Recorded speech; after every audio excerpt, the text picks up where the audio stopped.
Welcome to the Take Two podcast, where we discuss highly debated biblical topics. We ask questions you may be afraid to ask. Buckle your seatbelts because today we are tackling the topic of creation.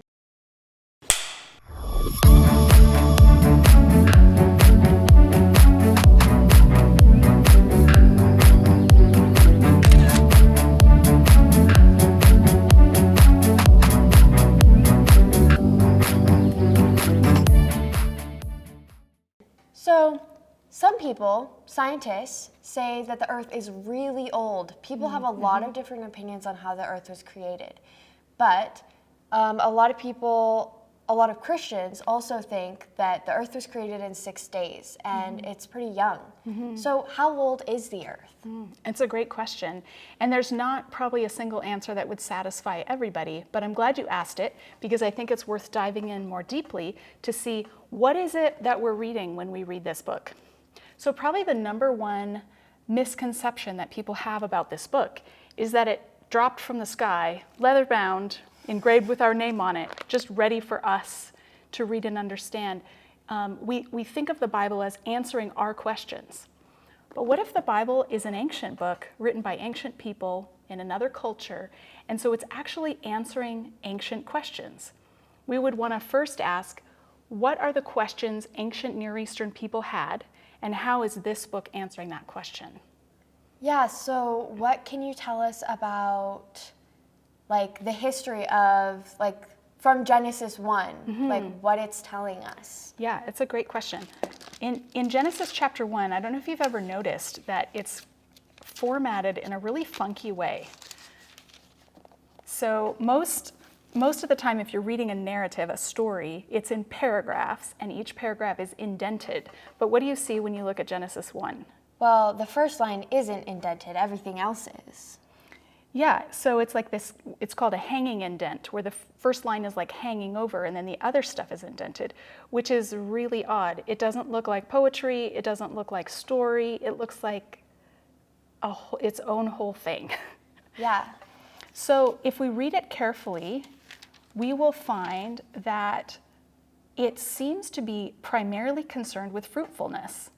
And if you think about ancient Near Eastern people living in an agrarian society, so they grow their own food, they can't just go down to Walmart and pick out their groceries for the week, right? They're growing their own food. Their primary concern would be, how can I grow enough crops to last me through the winter? And how can I make sure that my children don't die of starvation? And if we read Genesis 1 really carefully, we see that it's addressing the concerns that farmers would have had. That makes sense. So what does the first verse actually say? So the first verse reads, "In the beginning, God created the heavens and the earth." So this is a way of saying he made the things in the sky and the things on land. Like he made everything. It's a way of saying everything. But what's really interesting is that in verse 2, it says, "Now the earth was formless and empty." So there's already an earth, and it says it was formless and empty. Darkness was over the surface of the deep, and the Spirit of God was hovering over the waters. Wait, so hold on. You're saying there was earth before God said, "Let there be light."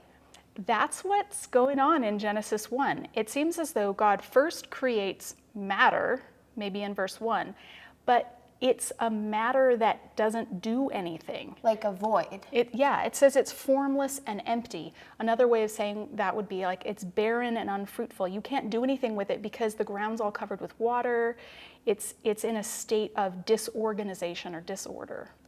Okay. So God then gradually brings order to the earth in these 6 days. So first saying, "Let there be light," and then going on to create the other things. But if we recognize that there's already matter created in verses 1 and 2, then the days are not so much creating new things as they are bringing order to what God created in verse 1. So it's very possible that the order may have happened in 6 days or over a long period of time, but that the void, as we call it, was there for much longer. Yeah, that's very possible. And that's how many Christians today read this text. So my own journey with this text is a little bit interesting. I grew up in a context in which we assumed that the earth was created in 6 days and that the earth was young, and that any scientist who said that the earth was old was clearly just like rejecting the Bible. And then I went off to Bible college and I began learning about how to read the Bible well, how to be a good Bible reader. And the first thing they taught us is that there's narrative, poetry, or discourse, prose discourse. Those are the 3 main types of literature. And that each type of literature calls for a different kind of sensitivity on the reader's part, that we be looking for different kinds of things. And so I remember feeling so empowered by this, like nobody has ever told me this stuff before. And so I went back, I thought, I'm gonna go through the whole Bible, I'm gonna take 3 different colored pencils, one for a narrative, one for poetry, and one for discourse. And I'm just gonna color in the margins so that I know what I'm reading. And I opened up to Genesis 1 and I was like, what is that? If you read it, it has kind of a rhythmic sound to it, and yet it's not quite poetry, but it's clearly not narrative because it's not even organized like narrative. Right. So if it's not that, then what is it? Yeah, it seems to be a hybrid genre, its own kind of thing. And to me, it reads like a liturgical text. Like we are celebrating God's creative work, and it's been organized in a 6-day week to make a particular point. But it wasn't until years later that I saw this. I remember being in seminary and reading a book that kind of tried to point out the rhythmic order to Genesis 1. And I was like, mind blown. This stuff is so cool. Like if this was just a blow-by-blow account of God's creative work, like if somebody was, obviously somebody wasn't, but if somebody was following God around with a legal pad and a pen and like writing down what happened, it wouldn't sound like this because this sounds really highly stylized. Yeah. But nobody had ever shown me like how that style worked. So I remember writing to one of my Bible college professors and saying, I just read this book, what do you think of this idea? And he said, well, yeah, that's pretty much how I read it. I'm like, well, why didn't you tell me? I went all the way through your classes and you never told me this. And his answer was, you didn't ask. So that's why I'm glad we're having this conversation and you're asking the question. So, quick pause. For those of us that are human, what is a liturgical text? Oh, thank you. Good question. All right. So you've grown up, you've spent most of your childhood in churches that are not liturgical. So liturgy is like a well-ordered, like scripted church service.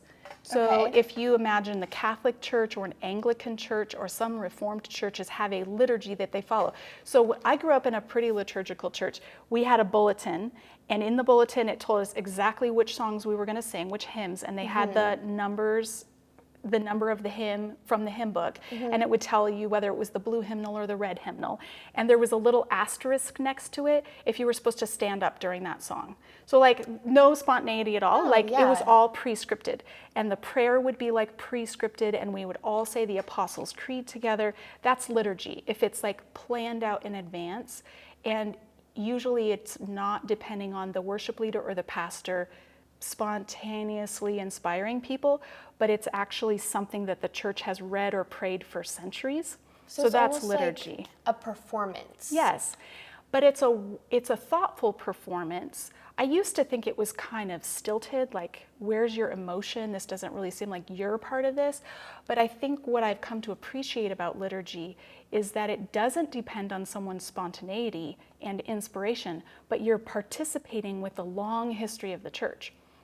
So to say that Genesis 1 is a liturgical text is to suggest that this chapter was written to be used in worship, that it was written for believers to recite together as they remember God's creative work. That's really interesting. So it was almost like when you stand up in church and you all read the verse together. Yes. Kind of. Yeah, so this would be something that congregations could read together that would celebrate God's creative work, but it would celebrate it in a liturgical way. It's highly stylized rather than being a blow-by-blow account of how it happened. So we come to the Bible, and this is where we started, we come to the Bible wondering, how God made the world, and we expect it to answer that question. But if this is liturgy, then it might be telling us instead why God made the world and what is the Right. purpose of the world. So the point isn't that he could do it in 6 days, because Right. we all know he could do it faster if he wanted. Yep. The reason is why and how. Yes. And so we'll talk more about that in the second segment. But I think the thing to note now is just that the concern with Genesis chapter 1 is fruitfulness for an agrarian culture, and that the days correspond to each other. So I'd never seen this before I was in seminary. But if you line up the days next to each other, days 1, 2, and 3 correspond to days 4, 5, and 6. How do they correspond? So in the first 3 days, God is making the locations, like the domains. And then in days 4, 5, and 6, he's populating those domains. Oh, that's interesting. So the first day, God makes light and dark. And we're thinking like, oh, that would be like sun, moon, and stars. No, it's just light and dark, which is a domain in which the sun, moon, and stars can live. And that's the day 4. So space. So space. So a lot of people have wondered, and this is one of the paradoxes of Genesis chapter 1, how do you have light on day 1, but you don't have a sun until day 4? Well, if it's not actually giving us the blow by blow of how God did it, then that's less of an issue. Because really what's going on is God's making a space in which the heavenly bodies can live. So the sun, moon, and stars, what's really interesting about them is that we're told that we think of them as like a way of marking day and night. But here it says, let there be lights in the vault of the sky to separate the day from the night, and let them serve as signs to mark sacred times and days and years. So all the way in Genesis 1, we have a mark of festival calendars. That's what the sacred times is referring to, as like Jewish festivals. So that's the purpose of these lights. They're separating day from night. They're marking off time so that you can celebrate festivals. And if you're a farmer, that would be like planting and harvest and first fruits, those kind of festivals. And then they're serving as signs, which would be, the word signs here means cosmic moments, like an eclipse or that sort of thing, where you're looking at the sky and you're thinking, wow, this is a big cosmic event. That's what the sun, moon, and stars are for. So day 1 is the space, day 4 is the residence of that space. Okay, well, what about day 2 and 5? So day 2 is where God makes sky and water. So we start off in verse 2 with the earth being formless and empty, and the Spirit of God is hovering over the water. So there's water everywhere. And what happens on day 2 is the sky is separated from the water.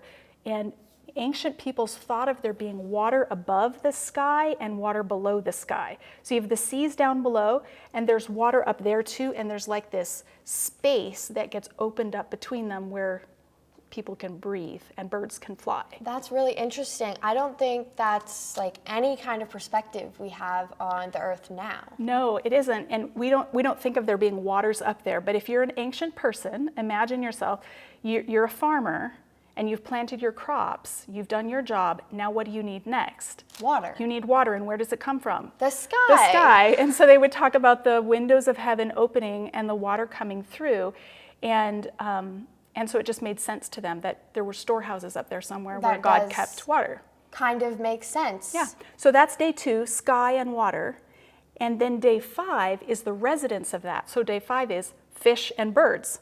So you have fish in the seas and birds in the sky. There you go, like fish swimming up all above us, just like an aquarium. I don't know if they thought about fish being up in the heavens, but certainly they thought about them in the ocean. You couldn't have animals yet because there's no dry land, right? Right. But on day 3 is the creation of dry land. So in day 3, there's another separation. So day 1 is separating light and dark. Day 2 is separating sky and water. Day 3 is separating seas and dry land. So now we actually have habitable space. And day 3 actually lingers. Not only is there dry ground, but there's like a double creation on day 3. And the second thing is, let the land produce vegetation. seed-bearing plants and trees on the land that bear fruit with seed in it according to their various kinds.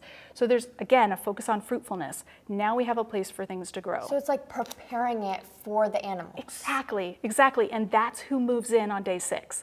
God makes animals, and then there's, again, a double creation on day 6. So first is animals.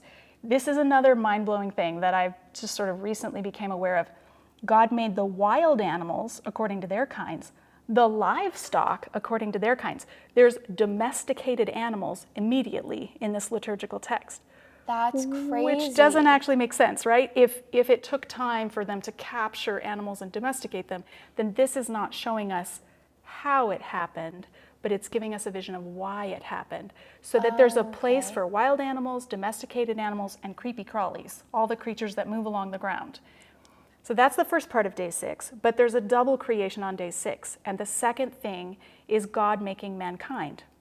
So humans are created on day 6 to populate this land. And just like, I forgot to say that when God makes the sun, moon, and stars on day 4, not only do they mark sacred times and days and years, but it says God made 2 great lights, the greater light to govern the day and the lesser light to govern the night. So it's as if the sun, moon, and stars are ruling over the heavenly realm. And then on day 6, God makes people, and it tells us why he made. It doesn't explain how he made people. It tells us why he made people. Let us make mankind in our image, in our likeness, so that they may rule over the fish in the sea and the birds in the sky, over the livestock and all the wild animals, and over all the creatures that move along the ground. So, but doesn't it tell us how? Like from the dust of the ground? That's not until Genesis chapter 2. So that's another conversation that we could have. Oh, that's interesting. But I think for now, what we get in Genesis 1 is this focus on fruitfulness, a focus on God creating order and making space in which humans and other created animals can flourish. So when people talk about the old earth, are they implying that this happened also in those old times and that Adam and Eve lived in those old times, or that they were still much later? There are a range of ideas, a range of ways that people respond to that question, and it's a really good one. You could line up a whole bunch of Christian scholars or Christian Bible readers, and it would make a full spectrum of ranging from people who say God created Adam and Eve on day 6, so they're connecting the stories in Genesis 2 with this account in Genesis 1, that these people are Adam and Eve, all the way to God used evolution in order to create humans, and then Adam and Eve, if they were real people, then were brought into the picture later as sort of the beginning of God's interaction with humanity. So there are Christians who say evolution is how God made the world, but the Bible's creation account tells us why he made humans. So they would disagree with scientists who say we're a product of evolution and it's all just a happenstance, a chance, like we're here by accident. They would say, no, God purposed this particular process that resulted in humans being created. So it's sounding like you're saying evolution is possible, but that God was behind it. Yes, I would say that a biblical way of reading the creation story or of thinking about creation has to have God as the creator. So in the beginning, God created the heavens and the earth. This is telling us and celebrating what God did. But I think there's room for Christians to say this isn't answering the question of how God did it. So that would leave room for evolution. It doesn't solve that question. And I'm not a scientist, so I don't feel qualified to evaluate scientific theories and say whether it's plausible or not. But in terms of being able to match something up with a biblical witness, I've seen a lot of faithful Christians who say, I love Jesus, I believe the Bible is the Word of God, and I think evolution is how God made the world. But between those two extremes, there's lots of other variations. So some people would say the earth is really old, God created it in verse 1, and then there was a long time before the 6 days of bringing order and God making Adam and Eve. So there's lots of different ways that you can make sense of it. So the 6th day is when he also produces animals. So if people are using old Earth as like that's the time when dinosaurs roamed, so like how does that fit if animals weren't created? Yeah, that would raise some problems. So someone who believes that the earth is old and that God, were you saying people who believe in evolution and there's dinosaurs and No, humans just people that believe in the old Earth. Okay, so somebody who says the earth was old, but thinks that dinosaurs and humans didn't live at the same time, would then have to come to Genesis 1 and say that it doesn't quite work for it to be a blow-by-blow account. So it's very possible that it isn't a blow-by-blow. This is just kind of an example because we can't even understand or begin to fathom how it was created. Right. I think the bottom line that I would want our viewers to grab onto is just that Genesis 1 is a highly stylized text, and that it is giving us a depiction of God making the world. And we'll talk after the break about why he might have styled it in 6 days. But hopefully we've pointed out like that the purpose has to do with fruitfulness and order, and that God is behind that. So what about the Big Bang Theory? This is something, from my perspective, is an atheist point of view.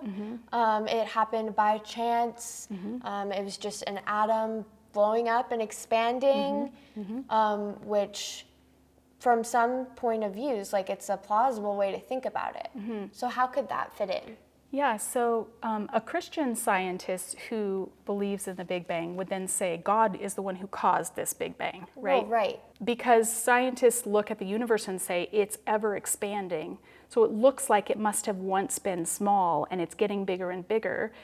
So a Christian scientist would say God was the cause of that big explosion and light that resulted in life. So could this have been the void it was talking about before? It was like formless and empty, but could there have been, like there was Earth. So could that have been atoms, or was that just like space? I don't know. This is where we get into speculation. I wasn't there then, and there weren't any humans then to see it, right? You have some gray hair that's kind of proven otherwise. I think the bottom line is that any account of the actual how question is somewhat speculative because no human was there to see it happen. So we can either conclude that Genesis 1 is telling us how, and it's because God passed on that information to a human author. Or we could say this is a human author's celebration of God's creative work, but it's not answering the question of how. So if it's speculation and no one can know for sure, why does this tear Christians apart? That's a great question. A lot of Christians have a certain set of lenses on when they're reading the Bible, and they think if everybody else doesn't see it the way I see it, then they must not believe this book is true. But as I've tried to show, there's a whole range of ways of wrestling with the text and wrestling with apparent contradictions in the text done by faithful Christians. And so I personally don't think that this question should be a litmus test for whether somebody's actually a true Christian or not. Well, yeah, I mean, it's some tough stuff. No one was there, and we all read it differently, like you were saying. And I also think like the jury's still out on a lot of things. Like science hasn't figured out everything. Well, yeah. A lot of it is theories that are still being tested, hypotheses, and so I feel like it's too soon for us to like close down to say, I certainly, to be certain that it happened in a certain way. We'll come back after the break and talk more about why. All right, sounds good. See you then. This past year has been absolutely amazing. My relationship with God changed so much. I learned about God's Word and it changed my life. I automatically think of the really practical classes that I got to take while I was there. 2 words I'd use to describe it would be growth and trust. They provided different life skills and relational skills. Everything that I did during my time there helped paint this beautiful picture of God, who I now believe in and love with my whole heart. Another amazing aspect is relationships. Relationship with Profs, the students, my friends. I really loved how welcoming the profs were. I didn't feel like a number. I felt like a person valued. It's absolutely amazing being able to invest in that Christian community. I don't think I would have experienced that outside of Prairie. I would highly recommend to do it. It's a great way to learn about God's Word. Encounter program. Encounter. The Encounter program at Prairie. I would suggest it to everybody.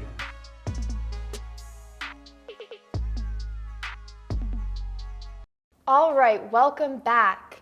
Okay, so my next question is, if God didn't create the world in 6 days, why would they word it like that? Yeah, so why use the model of 6 days if God didn't do it Right. in that amount of time? Right. So we've talked about how the 6 days mirror each other. The first 3 mirror the last 3. And we've talked about how the primary focus of it is fruitfulness, and that the average ancient Israelite would have been a farmer thinking about fruitfulness and worried about survival. So if you think about the end, the climax of Genesis chapter 1 is when God creates mankind in his own image. In the image of God, he created them, male and female, he created them. So this is the crowning moment in God's creative work. He's made humans, and he said, these beings that I've created are different than everything else I've created. They are different because they are made in my image, or as my image. And then it tells us what the purpose is of being the image of God. It says, God gives them a mandate. It says, God blessed them and said to them, be fruitful and increase in number, fill the earth and subdue it. So remember, we talked about there's domains and then there's residents of each domain. Right. So if God has now created the whole earth and now he's telling people, go fill up the earth, it sort of fits that idea of the domains and the residents. And then it says, rule over the fish in the sea and the birds in the sky and over every living creature that moves on the ground. So God has given people a job to do. The job he's given them to do is to fill the earth and subdue it and to rule over the rest of creation. So if their job is as his image to go rule, then it would make sense that they would pattern their life after God's own creative work. So the creative work that they're going to do as a part of filling the earth and subduing it, he wants them to do it in a week cycle. He doesn't want them to work endlessly or to be like machines. He wants them to take a break regularly. Yeah. So I would say that the purpose for telling the creation of the world in 6 days with a 7th day Sabbath rest is so that the Israelite family could mimic that in their own practice of agriculture. So they're going to work for 6 days and then they're going to take a day off, just like God did. So it's liturgy, as in they're celebrating God's work as liturgy, but it's also a pattern for them to follow. Okay, so it seems like over the years, we've kind of lost like the meaning of the Sabbath and the traditions for those of us who are non-Jews. But if God gave us that day as like for everyone that follows him, then what, like? Yeah, it would seem from this text like practicing the Sabbath is part of what it means to be human. That we are to do the kind of creative work that God does in bringing order to chaos, right? In keeping things in their proper domains, and that we do that 6 days a week and then we take a day off. I don't know why everyone wouldn't want to be doing this. Because Sabbath is like God saying, you're not a machine.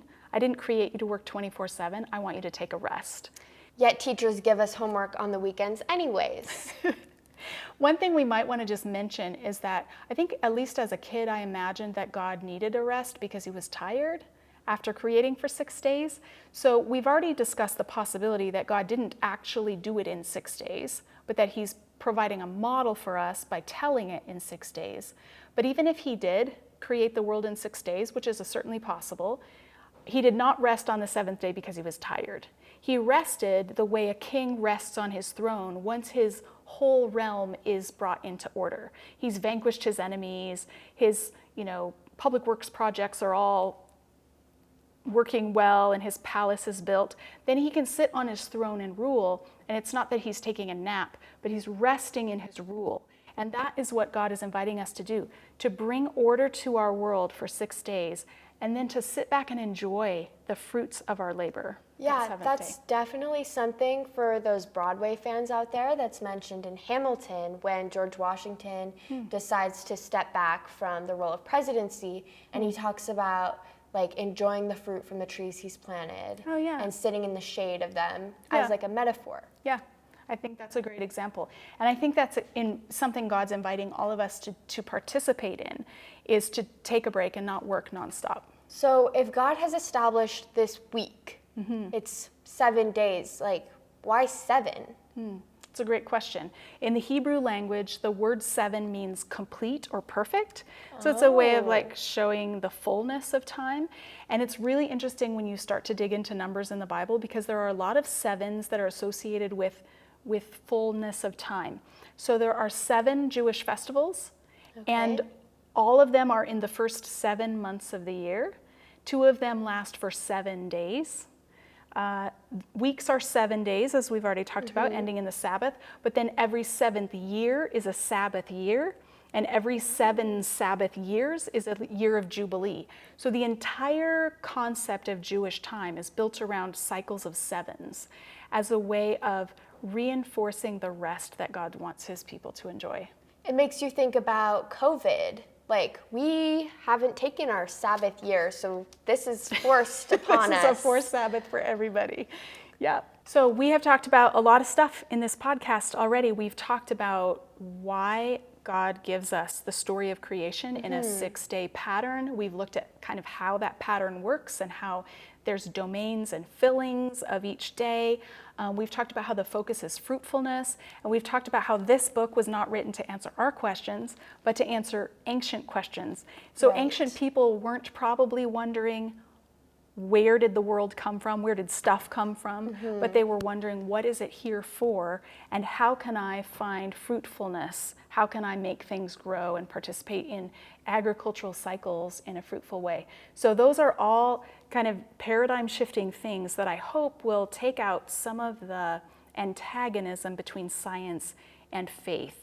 That science and faith do not have to be at odds with each other, but that they're both actually answering different kinds of questions. So scientists are trying to answer the question how we got here. But if the Bible's answering a different question, then they can coexist side by side in helpful ways. Well, thank you so much for answering my questions.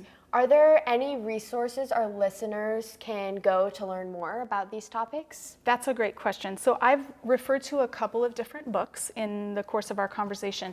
This is the one that I found that I learned the most from in terms of the structure of the 6 days. So the book is called In the Beginning, and it's by Henri Blocher, a French writer. That's an appropriate title. Yes, it is.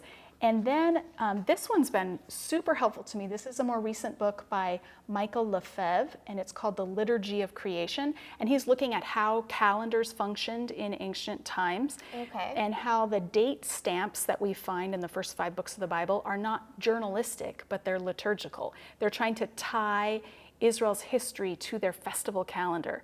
So he takes a second look at Genesis chapter 1 and sees how it's functioning, and that is as a model work week.